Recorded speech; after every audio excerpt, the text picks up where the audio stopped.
Ei, você é o professor Natan? Sou eu mesmo. Cara, te sigo no Instagram e sempre quis te fazer uma pergunta. A consciência tem mesmo a ver com física quântica? Cara, essa é uma pergunta difícil. Tu tá com tempo? Tô, Vamos sentar ali tomar um café que eu explico. vamos lá.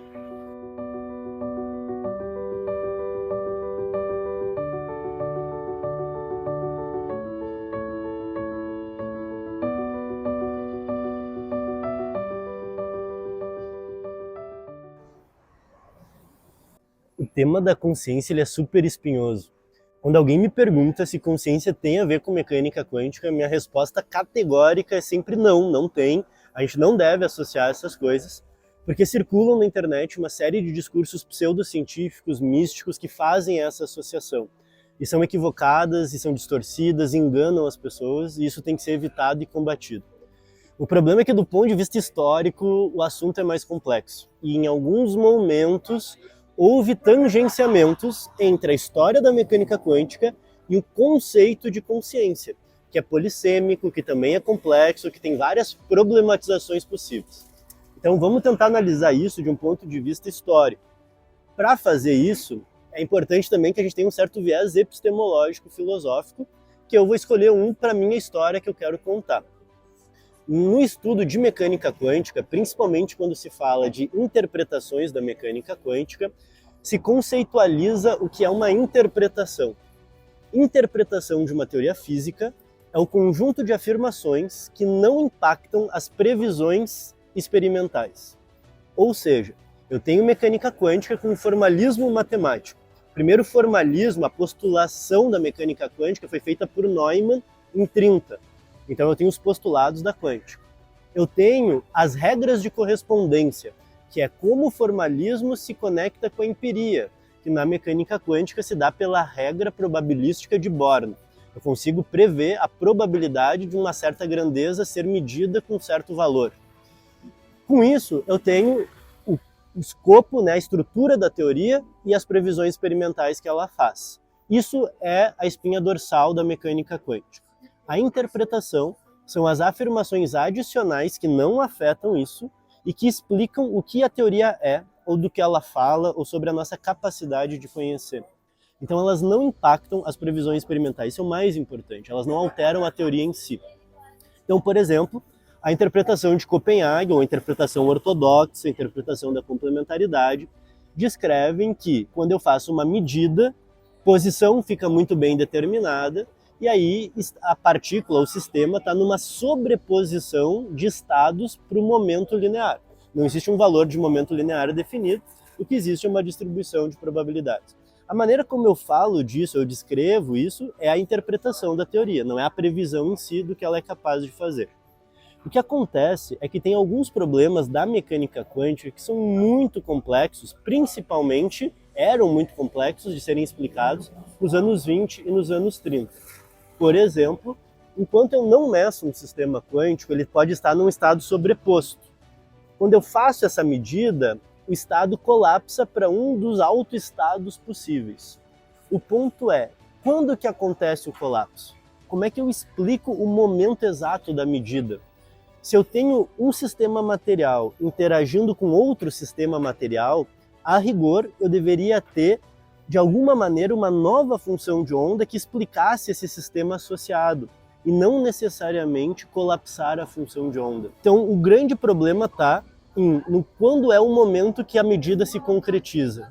Se materialmente eu não consigo finalizar a medida, né, não consigo fazer o colapso ou explicar o colapso, eu tenho que encontrar algo externo à materialidade que explique o momento do colapso.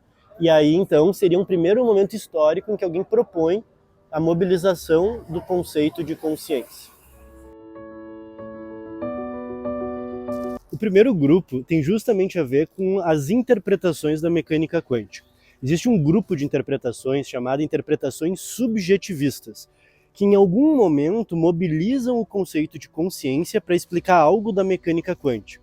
Mais importante de tudo, elas não fazem previsões experimentais diferentes do que a própria teoria, nem falam que a consciência controla qualquer coisa. Mas, por exemplo, nos anos 30, London e Bauer, ao explicar a medida na quântica, assumiram que a medida só finaliza quando um observador consciente registra os dados. Aí para o processo de sobreposição de função de onda e realmente eu tenho um fenômeno de medição, um processo de medição. Então, como eles usam essa ideia de observador consciente, entraria a consciência na interpretação, mas sem mudar previsões experimentais. Nesse sentido, não é problemático, não tem nenhum tipo de deturpação ou pseudociência, porque é uma tentativa explicatória, interpretativa da mecânica quântica. Interpretações subjetivistas.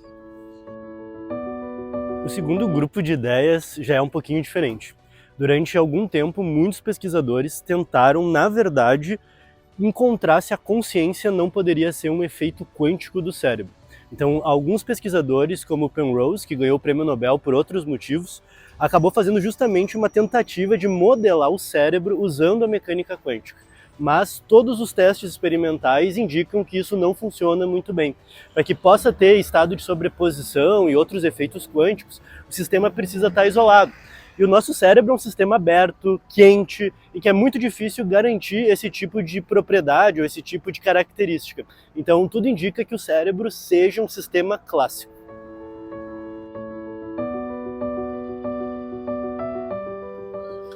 Daí a gente pode entrar já num terceiro e quarto estágio de mobilização desse conceito, que são os mais perigosos.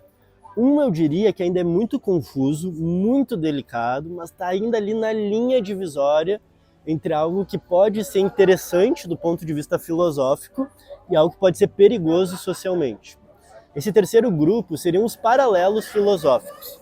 Para dar um exemplo, David Bohm escreveu um livro com Krishnamurti, no qual eles discutem paralelos entre mecânica quântica e religiosidade.